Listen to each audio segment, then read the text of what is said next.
El martes pasado, a las 7 de la tarde, vi salir a un hombre de mi casa. Así, sin más. Yo acababa de llegar del curro una hora antes de lo normal porque se cayó el sistema y nos mandaron a todos a casa. Mi coche estaba aparcado en doble fila, y mientras buscaba sitio en la calle, lo vi salir tranquilamente por la puerta del portal.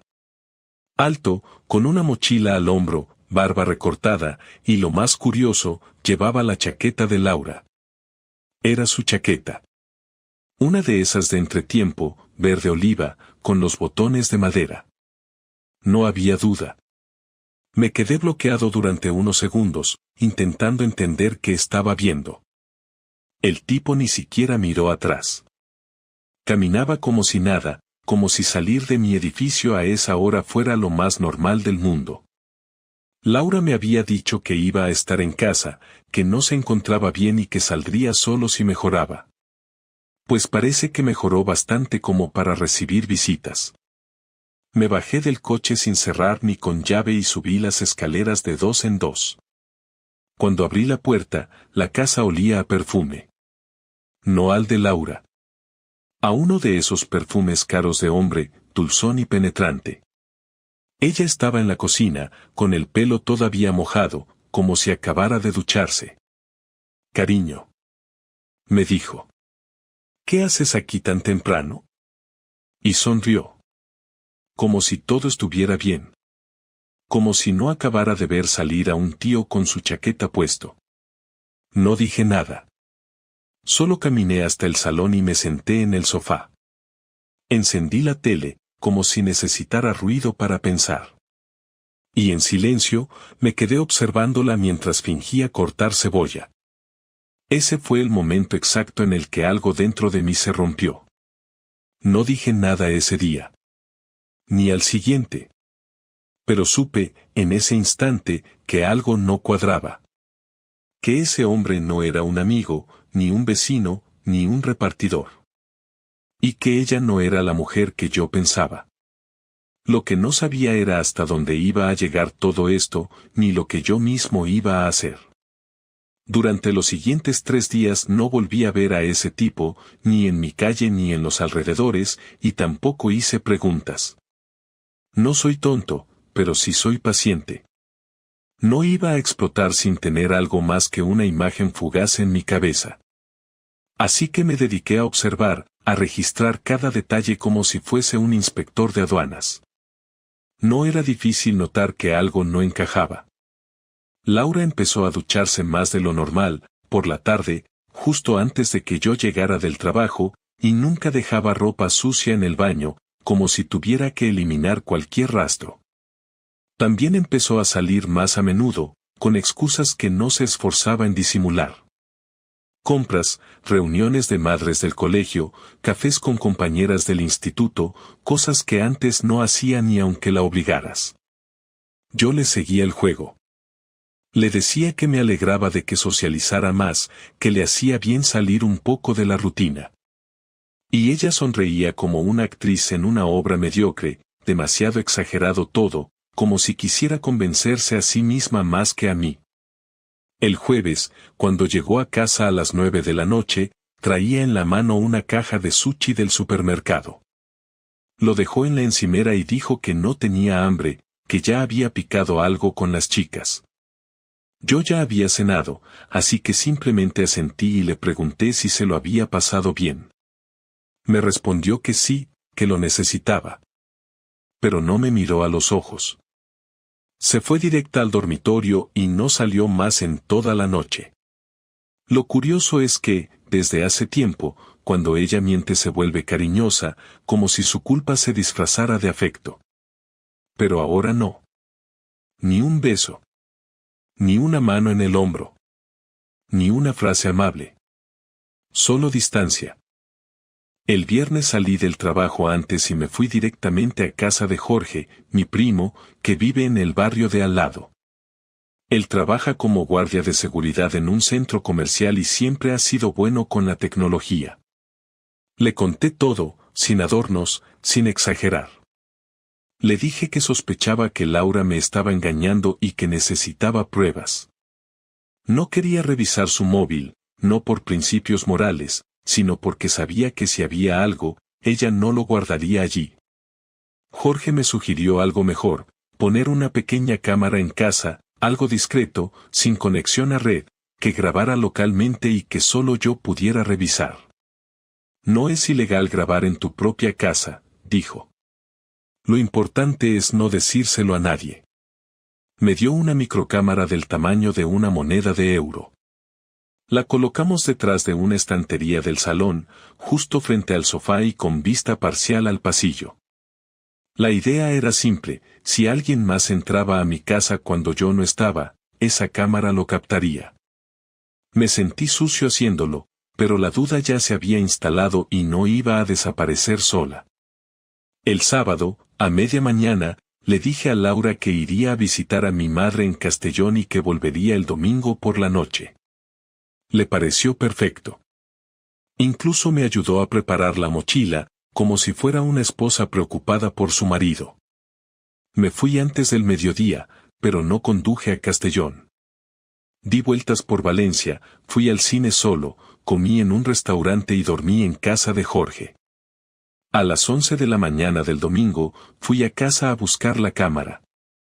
La desmonté en menos de 2 minutos y la metí en la mochila.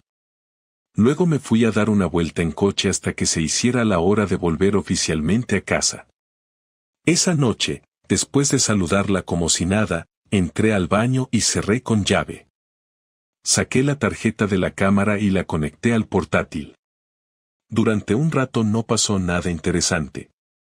Las imágenes eran normales, ella en el sofá viendo series, usando el móvil, comiendo algo. Luego, alrededor de las 5 de la tarde del sábado, se levantó, fue al dormitorio y estuvo fuera de cámara unos 10 minutos. Cuando volvió, vestía diferente, una blusa blanca que no le había visto antes y unos vaqueros que normalmente no usaba para estar en casa. Se arregló el pelo, se pintó los labios. Todo frente al espejo del pasillo. Después, se sentó a esperar. 20 minutos más tarde, la puerta del piso se abrió. Entró él. El mismo hombre que vi salir el martes. Esta vez lo vi bien. Entró sin prisa, saludó con un beso en la mejilla y se sentó como si fuera habitual. Ella le ofreció una cerveza, y charlaron como si fueran una pareja de toda la vida. Luego se besaron. No un beso corto ni disimulado. Fue lento, íntimo, como si estuvieran solos en el mundo. Se quitaron las chaquetas. Él le acarició el cuello, y ella le tocó la cara con una delicadeza que jamás había tenido conmigo. No pude seguir mirando. Apagué el portátil y me senté en el suelo del baño, sin decir nada. No lloré. No grité. Me limité a respirar hondo mientras todo dentro de mí se desordenaba. Era como ver mi casa convertida en un decorado de teatro, y mi esposa, la mujer que compartía mi cama, transformada en otra persona. No por el sexo. No por el acto físico. Sino por cómo lo miraba. Por cómo lo tocaba. Por cómo lo dejaba entrar en nuestra vida como si fuera el dueño de algo que no le correspondía. Esa noche no dormí. Solo pensé en lo siguiente. Porque ahora sí tenía pruebas. Ya no era una sospecha. Era un hecho. Y ella no tenía ni idea de lo que había hecho. El lunes por la mañana me levanté antes que ella, preparé café sin hacer ruido y me senté en la mesa del comedor como si fuera un día más. Laura salió de la habitación pasadas las 8, vestida con su ropa de siempre, el pelo recogido en una coleta rápida, cara lavada, bostezando como si no tuviera la menor preocupación en el mundo. Me saludó con su voz habitual, esa que usaba para no tener que hablar demasiado cuando aún estaba adormilada. Le respondí con un tono neutro, y le pasé el azúcar sin mirarla. Terminó de prepararse en 10 minutos, se colgó el bolso al hombro y me dio un beso en la mejilla que apenas sentí. Antes de que pudiera salir por la puerta, dije su nombre. No fue un grito, ni un susurro, solo la pronunciación justa para hacerla parar. Laura, dije sin levantarme. ¿Quién es el tío que estuvo aquí el sábado? Tardó medio segundo en reaccionar. Ese medio segundo donde su cuerpo se tensó ligeramente antes de girarse hacia mí, fingiendo sorpresa, como si no entendiera de qué hablaba. ¿Qué dices? Me levanté con calma, saqué el portátil del cajón y lo puse sobre la mesa. Lo abrí, cargué el video sin decir nada. Ella dio un paso hacia atrás cuando se vio en pantalla, sentada en el sofá, riendo, abriendo la puerta, dejando entrar al tipo, besándolo como si yo no existiera. No dije nada mientras el video avanzaba. Solo observaba su cara, que pasó de la sorpresa fingida al miedo puro. Cuando la imagen del beso apareció, cerré la tapa del portátil y me crucé de brazos.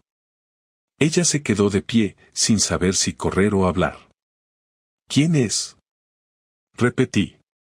Javi, no es lo que piensas, dijo con una voz rota, intentando moverse, pero sin acercarse demasiado.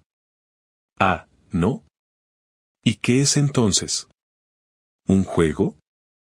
¿Una terapia nueva que no conozco? Te lo puedo explicar. No quiero una novela. Quiero el nombre del tío, desde cuándo y cuántas veces ha entrado a mi casa. Se llama Sergio, dijo al fin, con los ojos clavados en el suelo. Es compañero del máster de educación emocional, empezamos a hablar hace unos meses. Solo pasó un par de veces.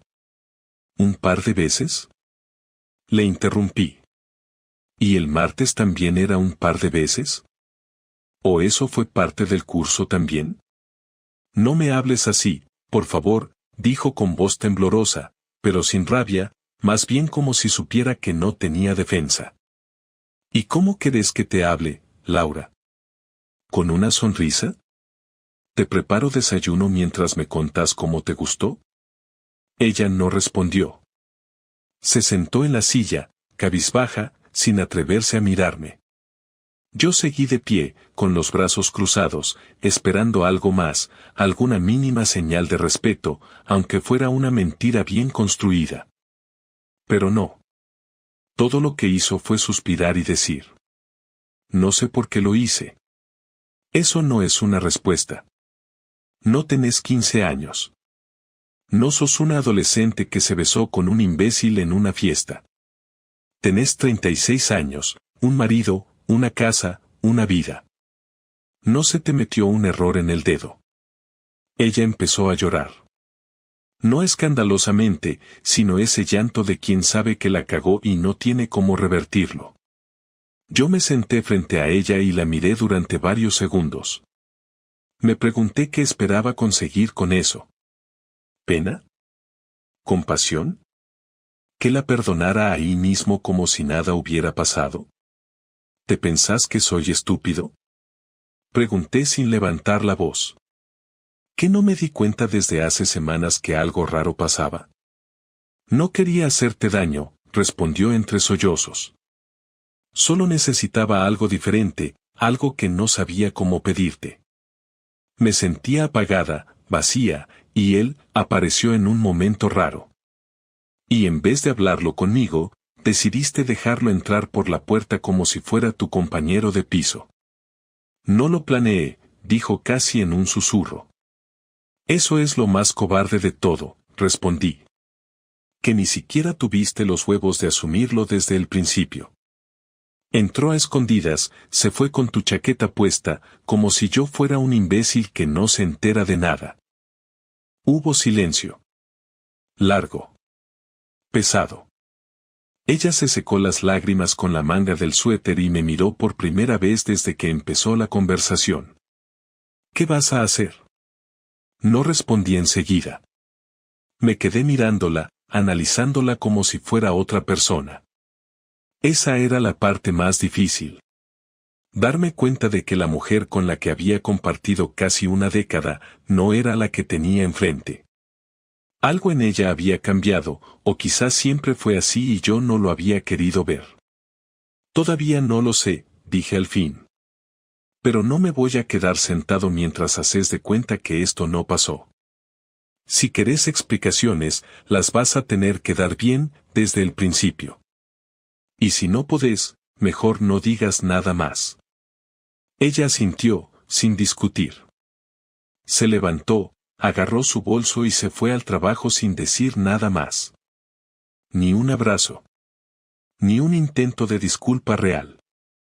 Solo cerró la puerta con cuidado, como si eso sirviera para no romper lo que ya estaba hecho pedazos. Yo me quedé sentado, con el video todavía en el portátil, sintiendo una mezcla de rabia y vacío que no sabía cómo procesar. Pero tenía claro que esto no se iba a quedar así. Esa misma noche, después de que Laura volviera del trabajo, no hablamos. Se metió en la ducha, cenó un yogur y se fue a la cama antes que yo. No me dirigió la palabra. Tampoco esperaba que lo hiciera. No me importaba. Yo ya había empezado a actuar. Sabía que vengarse por impulso era una estupidez, que tirar todo por la borda a gritos no me iba a devolver la dignidad. Pero sí podía planear algo que dejara claro que no iba a permitir que me pisoteara. Lo primero que hice fue llamar a Jorge. Le pedí que me ayudara con una copia de los vídeos, más limpia, editada, solo con los momentos clave. Le expliqué lo que tenía en mente, y no necesitó mucho para sumarse. Esa misma madrugada ya tenía el archivo preparado, corto, claro, con fecha y hora visible. A la mañana siguiente, cuando Laura se fue al trabajo, agarré su ordenador, su tablet y revisé sus cuentas. No me interesaban los mensajes, me interesaba su calendario.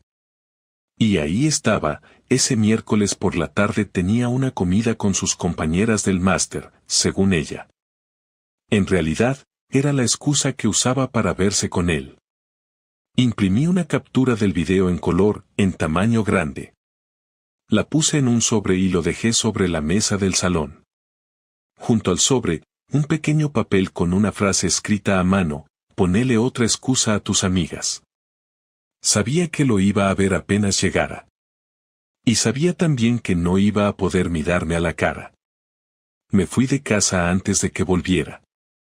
No tenía ganas de verla intentar explicar nada. Quería que sintiera esa incomodidad de estar sola con lo que había hecho. La siguiente parte fue un poco más difícil, pero tenía que hacerlo. Me contacté con una amiga en común, Irene, que siempre había sido muy cercana a Laura. No éramos íntimos, pero ella y yo teníamos respeto mutuo. La cité en una cafetería y le conté todo. Le mostré el video. No lo vio entero. Bastó con 10 segundos. Se llevó la mano a la boca, negó con la cabeza, y empezó a preguntarme si estaba seguro de lo que pensaba hacer. Le dije que no quería que ella eligiera bando, pero que prefería que supiera la verdad por mí antes que por chismes. Me agradeció la sinceridad. Y cuando le pedí un favor específico, no me lo negó. Le pasé el video. Solo le pedí que lo hiciera llegar al grupo de WhatsApp del máster de Laura, sin decir que venía de mí. No me interesaba que me defendieran. Me bastaba con que se supiera lo que había hecho. 2 horas después, me llamó. Me dijo que varias compañeras ya lo habían visto y que la reacción había sido dura. Que Laura intentó justificarse, pero nadie le creyó. Algunas incluso abandonaron el grupo. Perfecto. Eso era exactamente lo que quería. Que entendiera que sus decisiones tienen consecuencias, no solo en casa, también afuera. No para humillarla por deporte, sino para hacerle ver que no se puede fingir que todo está bien mientras vive una doble vida. Esa noche dormí en casa de Jorge. Me escribió 2 veces. La primera, para preguntarme si pensaba volver. No respondí. La segunda, para decirme que necesitábamos hablar. Le dije que no. Que ya había hablado ella demasiado con otros. Que ahora tocaba escuchar. Me imaginé su cara al leer eso, y me bastó. Me dormí tranquilo, por primera vez en días. Al día siguiente, volví a casa solo para recoger algunas cosas. No dije nada. Entré, recogí ropa, mis documentos, el disco duro externo y una caja con herramientas. Ella estaba en el sofá, en pijama, con cara de no haber dormido. Tenía los ojos rojos. Me miró como si quisiera decir algo, pero no se atrevió. Me preguntó a dónde iba. Le dije que eso ya no era asunto suyo. Me preguntó si iba a dejar todo así. Le respondí que no estaba dejando nada, que solo me estaba llevando lo que me pertenecía. Javi, esto no tiene sentido, dijo con la voz temblando. No podemos tirar todo por un error. ¿Error? Respondí sin levantar la voz. Un error es olvidarte de cerrar la puerta, no invitar a alguien a mi casa para besarte en mi sofá. No fue así. No fue algo tan simple. Tenés razón. Fue peor. Fue planeado. Fue frío. Y lo hiciste más de una vez. No hay accidente acá, Laura. No dijo nada. Se quedó callada, bajando la mirada como si tuviera miedo de que yo siguiera hablando. Pero no lo hice. Solo agarré las llaves del coche y me fui. No grité, no insulté, no rompí nada. No necesitaba hacerlo. La venganza ya estaba hecha. Y era mucho más efectiva que cualquier grito. Ahora ella vive sabiendo que todos lo saben. Que no puede esconderlo. Que ya no controla el relato. Que no es la víctima de una separación repentina, sino la protagonista de su propio derrumbe. Y yo no tengo que explicarle a nadie por qué me fui. El video lo explica todo. Pasaron 4 días sin ningún tipo de contacto entre nosotros. Yo seguía durmiendo en casa de Jorge, y durante ese tiempo solo salía para ir al trabajo y luego volvía a encerrar mi cabeza en silencio. No tenía ganas de hablar con nadie, ni de ver a nadie, ni de explicar nada. Mi madre me escribió un par de veces, como siempre, preguntando si pasaba algo porque no le contestaba con el mismo entusiasmo de antes. Le dije que estaba ocupado, que todo bien. Mentí, pero no tenía energía para abrir ese tema con ella. El sábado por la mañana Laura me mandó un audio. No lo escuché. Luego escribió que si quería hablar, que si podíamos vernos aunque fuera 1 hora, que necesitaba explicarse y que prefería hacerlo cara a cara. Dudé unos minutos. No porque quisiera escucharla, sino porque sentía que si no lo hacía, iba a quedarme con demasiadas cosas sin decir. Le dije que sí, que nos veíamos a las 7 de la tarde en el piso. A esa hora no había vecinos, no habría testigos, no necesitábamos fingir nada. Cuando llegué, ya estaba en casa. Había limpiado el salón, apagado la tele y preparado 2 vasos de agua en la mesa. No la saludé. Me senté frente a ella y esperé. Ella también tardó en hablar. Se quedó mirando sus propias manos como si no supiera cómo empezar. Luego respiró hondo y dijo: No quiero justificar nada, ya sé que lo que hice está mal, y sé que no tiene perdón. Asentí sin decir nada. Seguí esperando. Solo quiero que sepas que nunca fue algo planeado. Nunca lo busqué. No me desperté un día pensando en hacer esto. Simplemente, pasó. Empezamos a hablar en clase, y de a poco, sin darme cuenta, me empecé a confundir. Me sentía apagada en casa, como si fuéramos compañeros de piso. Sé que no es culpa tuya, pero yo me sentía así. Y cuando Sergio apareció, fue como, no sé. Alguien que me escuchaba, que me hacía sentir otra vez viva. La interrumpí ahí. ¿Y eso te pareció suficiente para traicionarme? No, dijo rápido. No es que me pareciera suficiente. Fue una mierda de decisión. Pero en ese momento no pensé en todo lo que podía arruinar. Pensé solo en mí, en lo que necesitaba, en lo que me faltaba. Y cuando quise darme cuenta, ya estaba enredada en algo que no sabía cómo manejar. Podrías haber hablado conmigo. Podrías haberme dicho todo eso antes. Pero elegiste hacer esto a escondidas, en mi casa, mientras yo trabajaba. ¿No te das cuenta de lo bajo que fue eso? Sí, dijo en voz baja. Me doy cuenta. ¿Qué esperas ahora? Pregunté directamente. ¿Que vuelva? ¿Que lo olvidemos y sigamos como si nada? No sé lo que espero. Sé que no puedo pedirte que me perdones. Solo quería que supieras lo que sentía. Que no fue por desprecio hacia vos. Que fue una cagada mía, un momento de egoísmo, de debilidad, de estupidez, llámalo como quieras. Hubo un silencio largo. Ella me miró por fin a los ojos. Yo no bajé la vista. No quería que pensara que tenía algún tipo de poder emocional sobre mí. Ya decidí que me voy del piso, dije sin rodeos. No quiero seguir viviendo acá. Vos podés quedarte, ya hablaré con un abogado para ver cómo manejamos la parte legal. No quiero nada tuyo. Pero tampoco quiero tener que cruzarte todos los días. Esto para mí está terminado. Lo entiendo, respondió sin resistencia. No quiero hacerte la vida más difícil. Si te hace bien irte, hacelo. Lo único que quiero es que no terminemos odiándonos. Aunque me odies ahora, aunque estés decepcionado, yo no te odio. No te odio, dije sin pensarlo. Me das vergüenza. Y me da bronca haber compartido tanto tiempo con alguien que fue capaz de hacer lo que hiciste sin pestañear. Ella volvió a bajar la mirada. Las lágrimas le caían, pero ya no lloraba de forma dramática. Solo caían, sin más. Como si ya no tuviera fuerza para contener nada. ¿Y los papeles? Preguntó con voz baja. Ya hablé con un abogado. Me va a ayudar a redactar todo. Si estás de acuerdo en firmar, podemos hacerlo sin pelear. Yo no quiero llevar esto a juicio ni convertirlo en una guerra.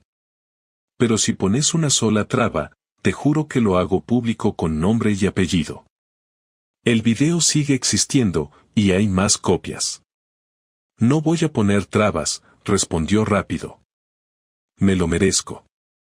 Y quiero que tengas paz. Me levanté, agarré mis cosas y me fui. Ella se quedó sentada, sin intentar detenerme. Ni siquiera abrió la boca para decir adiós. Cuando bajé a la calle, sentí algo raro. No alivio. No tristeza. Solo vacío. Pero al menos era un vacío que ya no iba a llenarse con mentiras. Pasaron 3 semanas desde la última conversación con Laura. Durante ese tiempo no volvimos a cruzar palabra, más allá de un par de correos fríos para coordinar la firma del acuerdo. Ella quedó en el piso, como habíamos acordado, y yo me instalé temporalmente en casa de Jorge mientras buscaba algo definitivo. No tenía muchas ganas de alquilar ni de mudarme, pero necesitaba un espacio propio, aunque fuese pequeño. El proceso con el abogado fue rápido. Laura no puso ninguna traba, firmó todo en la primera cita y ni siquiera pidió tiempo para leerlo. Supongo que lo hizo por culpa o por cansancio, pero no era mi problema. Lo importante para mí era cerrar todo de forma limpia y sin volver a verla.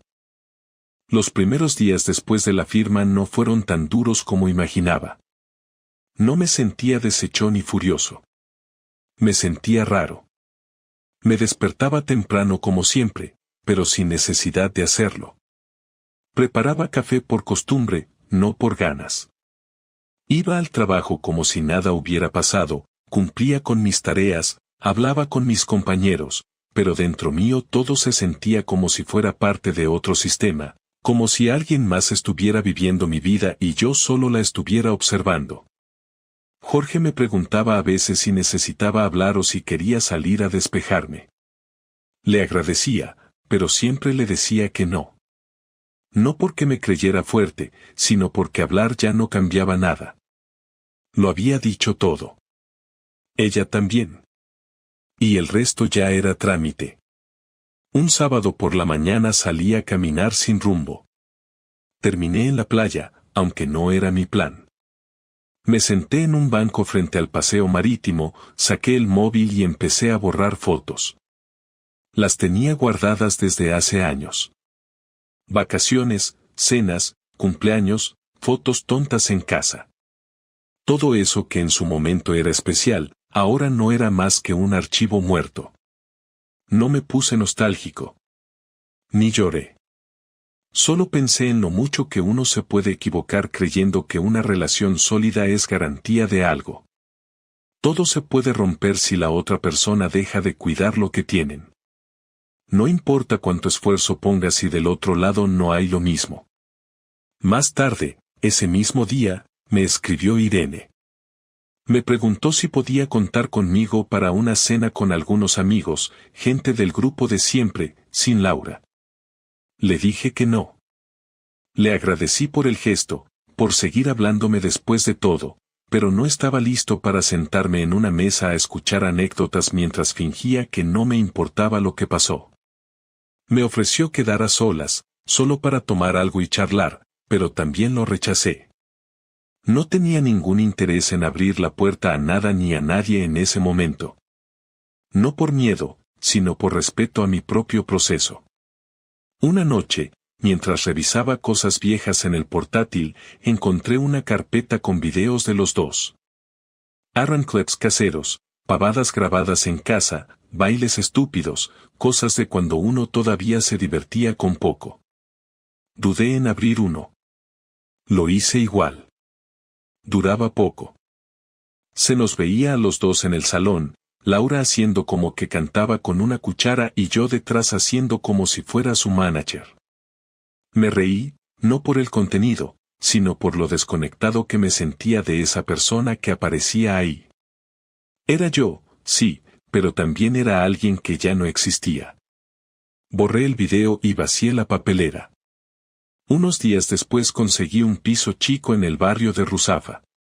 Nada espectacular, pero funcional. Un dormitorio, un salón decente y buena luz. No tenía casi muebles, pero me gustaba el silencio. Me mudé con pocas cosas. No quise traer nada del antiguo piso, ni la vajilla, ni los cuadros, ni los objetos compartidos. Empecé de cero, literal. Lo primero que compré fue una cafetera nueva. No por nostalgia, sino porque necesitaba algo propio, aunque fuera una pavada. Esa misma semana me encontré con Sergio en un supermercado. No lo había visto desde aquel día en que salió de mi edificio con su mochila y la chaqueta de Laura.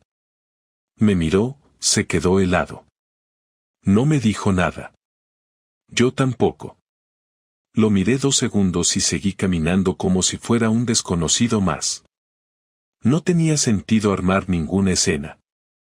Él ya sabía lo que había hecho. Y por la forma en la que bajó la cabeza, supe que lo tenía claro. Una tarde de domingo, me llamó mi madre. Me preguntó si iba a pasar por su casa. Le dije que sí. Preparó tortilla y café, y hablamos como si nada grave hubiera pasado. No le conté los detalles. Solo le dije que me había separado y que estaba tranquilo. Ella no preguntó más. Creo que a su manera entendió que si no contaba más, era porque ya no tenía sentido. Me dio un abrazo largo cuando me fui. Uno de esos abrazos que no son para consolarte, sino para recordarte que seguís siendo alguien para alguien. Hoy ya no pienso en Laura todos los días. A veces se me cruza el recuerdo, pero no me detengo. No me carcome la rabia ni el dolor. Me jode, claro. Me jode que alguien con quien compartiste tanto haya sido capaz de hacerte sentir tan reemplazable. Pero no me siento víctima. Solo me siento distinto. Más alerta. Más consciente. Y sí, más solo. Pero una soledad que, al menos por ahora, no duele. No sé si algún día volveré a confiar en alguien como lo hice con ella. Tampoco me preocupa. Ahora mismo solo me interesa estar bien. Comer tranquilo. Dormir en paz. Tomar decisiones sin necesidad de explicárselas a nadie. Y si en algún momento aparece alguien, que lo haga sin apuro y sin mentiras. Por ahora, eso es suficiente.